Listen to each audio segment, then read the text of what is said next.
जय हिंद दोस्तों, स्वागत है आपका हमारे एक नए वीडियो में। दोस्तों अभी एक साथ दो आरटीआई का रिप्लाई हमारे पास फिर से आ चुका है। तो आज के इस वीडियो में हम इन दोनों आरटीआई को देखेंगे, ये दोनों आरटीआई किस तरह से हैं और इन दोनों आरटीआई में आप लोगों के लिए क्या खबर है। आप लोग देख रहे होंगे कुछ दिनों से मैं लगातार आरटीआई ही देख रहा हूँ।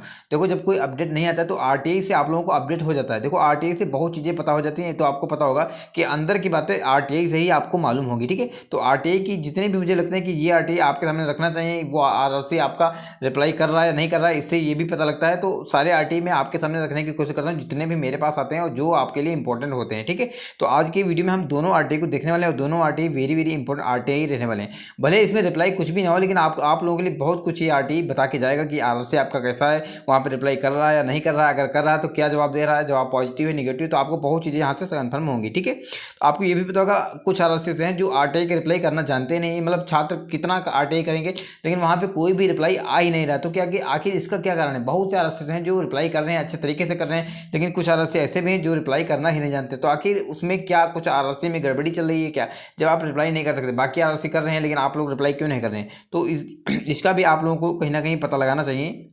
तो आज के इस वीडियो में हम ये भी देखने वाले हैं। ठीक है, और जैसा कि आप जानते हैं ईआर कोलकाता जोन और एनआर जोन इन्होंने ऑलरेडी सेकंड डीबी जारी कर दिया है और बहुत सारे छात्र हैं जो यहाँ पे थर्ड डीबी का वेट कर रहे हैं। देखो, सारे आरआरसी एक साथ पीटी कराते, सीबीटी कराते, सब कुछ कराते हैं, लेकिन अभी तक आपने देखा बहुत से आरआरसी हैं जिन्होंने पाँच पाँच डीबी तक निकाल दी। अभी कुछ आरआरसी ऐसे हैं जो यहाँ तक सेकंड डीबी भी नहीं निकाला, जैसे हुबली जोन हो गया। कुछ आरआरसी हैं जो सिर्फ सेकंड डीबी निकाल के ही रह गए, थर्ड डीबी नहीं निकाला। इसी में दो आरआरसी हैं जिसका नाम है ईआर और एनआर। ये दोनों आरआरसी ऐसे हैं जो इन्होंने क्या सेकंड डीबी निकाला, उसके बाद थर्ड डीबी अभी तक नहीं निकाला। लेकिन इन दोनों आरआरसी की जो थर्ड डीबी है वो आपको नेक्स्ट मंथ यानी कि अप्रैल माह में देखने को मिलने वाली है। 100 नहीं 101% आपको थर्ड डीबी इनकी अप्रैल माह में देखने को मिलने वाली, यानी कि अगले महीने में देखने को मिलने वाली है। एनआर ने तो बोल भी दिया और ईआर का काम बहुत ज़्यादा चल रहा है, बहुत अच्छा काम ईआर कर रहा है आजकल। ठीक है, तो जो भी छात्र एनआर और ईआर के छात्र हैं और थर्ड डीबी का वेट कर रहे हैं, उनको लग रहा है कि आपको थर्ड डीबी में हो जाएगा नहीं हो जाएगा, तो उसी हिसाब से आप लोग अपने डॉक्यूमेंट बनवा के रखिएगा। आप लोग अगर नहीं, आपको नहीं पता लग रहा कि आपका होगा नहीं होगा, तो आप कहेंगे इसके रिगार्डिंग में एक अच्छा सा वीडियो बना दूंगा कट ऑफ को लेकर के कि थर्ड डीबी में कितना कट ऑफ डिक्रीज हो सकता है, क्योंकि इन दोनों आरआरसी की जो क्या होगी, मतलब थर्ड डीबी है वो नेक्स्ट मंथ में आने वाली है। ठीक है, तो चलते हैं वीडियो आगे बात करते हैं। लेकिन उससे पहले अगर आपने चैनल को सब्सक्राइब नहीं किया, मैं फिर से बोलूँ, अगर आप पीटी पास हैं तो आपको इस चैनल को सब्सक्राइब करके रखना है, क्योंकि इस चैनल पे आपको टाइम टू टाइम सारे अपडेट्स मिलते रहेंगे।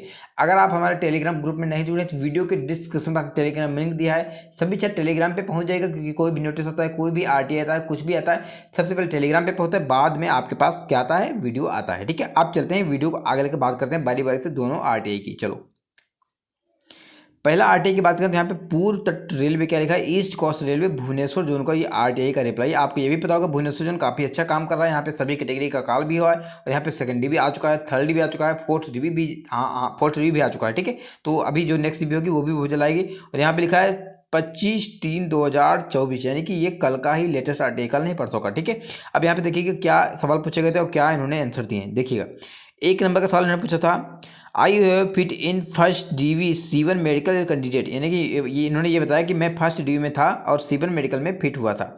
फिर क्या लिखा है, I could I get selected C1 medical standard resigned seat. इन्होंने ये पूछा कि C1 मेडिकल सीट की कितनी सीटें रिजाइन है, ये मैं जानना चाह रहा हूँ। ठीक है, RRC 01/2019 इन्होंने ये बताया, लेकिन RRC ने क्या लिखा, यू हैव शुड, मतलब बहुत सारी लंबी लंबी लाइन लिख दी, लेकिन इन्होंने इसका रिप्लाई नहीं किया कि हम इसका रिप्लाई नहीं कर सकते, आपने सवाल ऐसा पूछा था वैसा पूछा था। ठीक है, अच्छा आगे चलते हैं।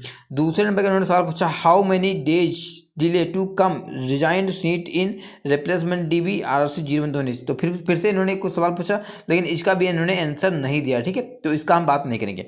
आगे इन्होंने 3 नंबर का सवाल पूछा, how many total resigned seats till date vacant. इन्होंने पूछा कि रिजाइंड सीट की कितनी ऐसे हैं जो वेकेंट हैं, गिव पोस्ट वाइड डिटेल। तो इन्होंने मतलब ये भी माना कि पोस्ट वाइड डिटेल बताइए, लेकिन फिर भी RRC वालों ने इसका जवाब नहीं दिया। ठीक है, 4 नंबर का सवाल पूछा था, how many total resigned seats in assistant works post. इन्होंने पूछा कि असिस्टेंट वर्क्स की कितनी सीटें ऐसी हैं जो रिजाइन हो चुकी हैं, तो इन्होंने सेम बताया, सेम 3 नंबर में जो हमने आंसर दिया वही इसका आंसर है, मतलब इसका भी रिप्लाई इन्होंने नहीं किया।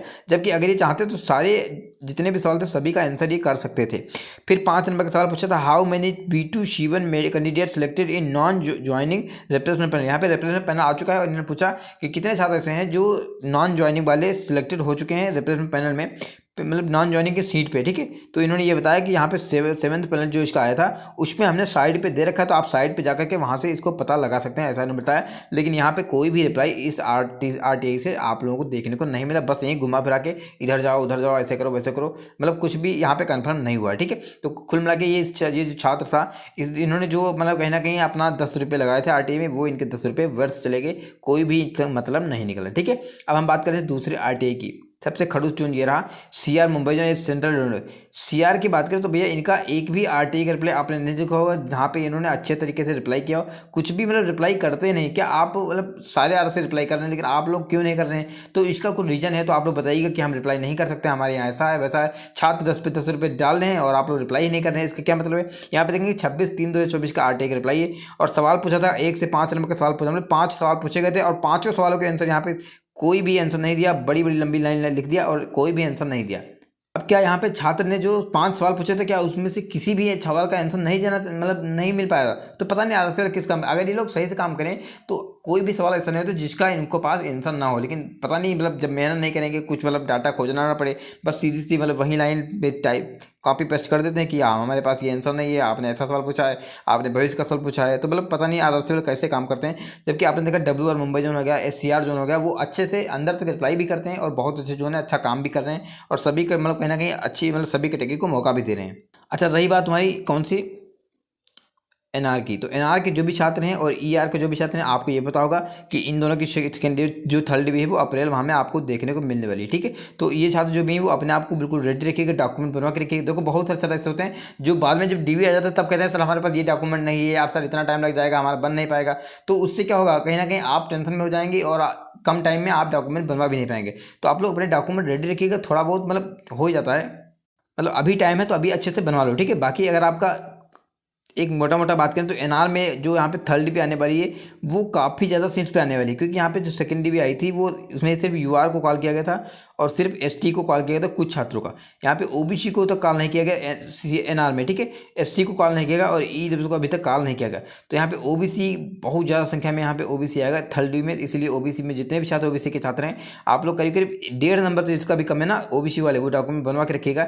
SC वाला भी करीब करीब 1 नंबर तक और EW वाला भी 1 नंबर तक पर जो भी है वो अपने डॉक्यूमेंट बनवा के रखेंगे, होगा तो अच्छी बात है, अगर नहीं होगा तो आगे काम आएगा, डॉक्यूमेंट कभी खराब नहीं जाते और आपका टाइम जो मतलब डॉक्यूमेंट बनवाएंगे उससे कोई ज़्यादा फर्क भी नहीं पड़ेगा ना कि ऐसा हो जाएगा वैसा हो जाएगा। तो आप लोग डॉक्यूमेंट बनवा के रखिए, जब भी डिवी आएगा आप तुरंत चल देगा। और ER वाला जो भी छात्र हैं, ER की भी जो यहाँ पे सेकंड डिवी आई थी वो 354 की आई थी। यहाँ पे आपने देखा कि 53 छात्र ऐसे हैं जो इस डिवी में गए ही नहीं, एब्सेंट हो चुके और इन छात्रों का कंडीशन रद्द भी हो चुका है, कल हमने इसको भी देख लिया था।